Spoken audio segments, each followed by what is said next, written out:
Tuesday, Thursday और Saturday, इस दिन हम लोग बाल नहीं कटवा सकते, दाढ़ी नहीं बनवा सकते। ऐसा आप सभी बचपन से सुनते आए होंगे, लेकिन कभी सोचे क्यों?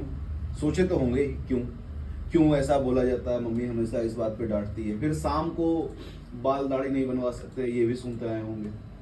चलिए इसका रीजन बताते हैं। है क्या, वैदिक काल जब था, वैदिक एज जब था, तो उस वक्त ये काम जो था वो बटा हुआ था। जो पढ़ाने का काम करे ब्राह्मण कहलाए, जो रक्षा करने का काम करे, शासन करने का काम करे, रूल करने का काम करे, क्षत्रिय कहलाए, जो व्यापार करने का काम करे वैश्य, और जो सेवा करने का काम करे शूद्र। तो ये जो काम है बारबर का जो काम कहलाता है, वो बेसिकली नाई नाम से एक वर्ग, एक जाति बना दिया गया था, उनका काम होता था। अब हुआ क्या कि उस वक्त करेंसी का चलन नहीं था। आज भी गांव वाले एरिया में आप देखिएगा, जो बाल दाढ़ी बनाते हैं, जो उनको नाई या ठाकुर बोला जाता है कई जगहों पर, उनको गांव में इसके बदले में पैसा नहीं दिया जाता है, उनको कुछ सिद्धा बोला जाता है। गांव में दान में दे दिया जाता है, जैसे चावल, गेहूं, आटा, कुछ भी इस तरह से दे दिया जाता है। और उसका कोई फिक्स अमाउंट नहीं होता है, यथाशक्ति तथा भक्ति के कॉन्सेप्ट में चलता है। जिसके पास जितना रहा वो उतना दे दिया, कोई थोड़ा सा दिया, कोई ज्यादा दिया, ऐसे करके।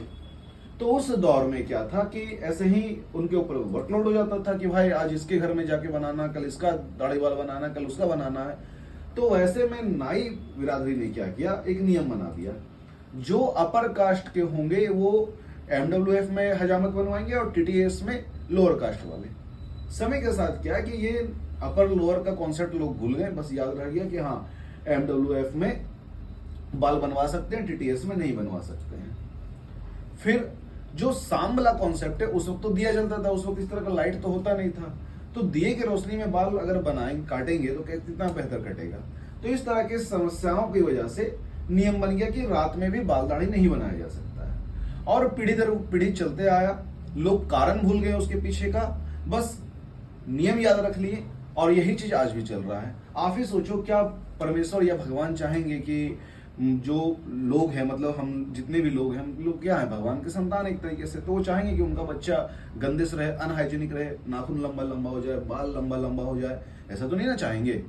ये बस एक समझ लो कि ना प्रथा है जो चलते आ रहा है, जिसके पीछे कुछ लॉजिक होता था, वो लॉजिक अब लोग भूल चुके हैं। और अब ये कोई लॉजिकल नहीं रहा, क्योंकि हर कोई जब जरूरत है तब अपना ट्रिमिंग कर सकता है, सेविंग कर सकता है।